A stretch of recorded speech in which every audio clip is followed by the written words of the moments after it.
Don't retire. Just change your workload. The new golden age for the golden agers. From Futurist Chet W. Sisk. The next few years will take us and a good portion of the rest of the world on a deep dive into the baby bust economy.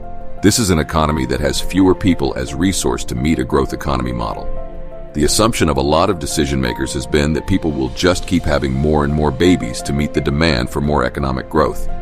It's the same assumption that said we can keep emitting carbon into the atmosphere and things will be all right, or the one that we can abuse natural resources without consequences, as companies seek to mitigate the shortage of people, especially highly skilled professionals, through AI and modern tech. There is a window of opportunity for baby boomers who retired from the workforce during COVID and those now contemplating that move.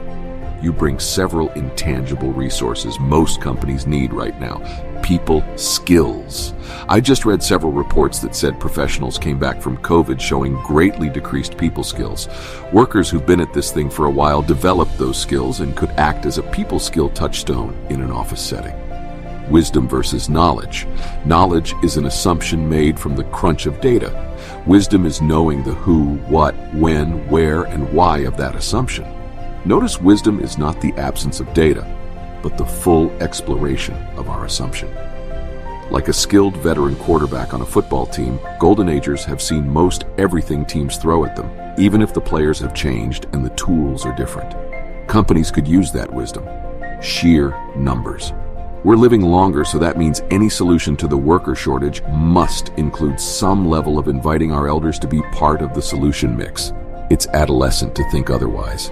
The obsession with youth, particularly in the US, has created a breach in the transference of understanding.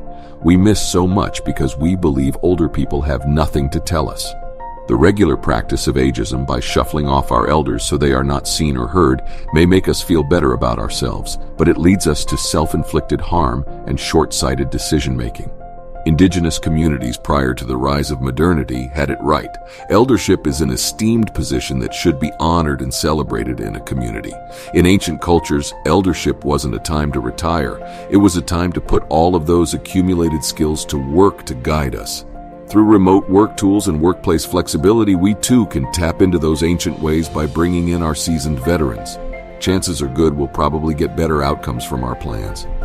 At a time when we need all shoulders at the wheel, we need that insight and steady hand. Yes, it's true. This is a great time to be older.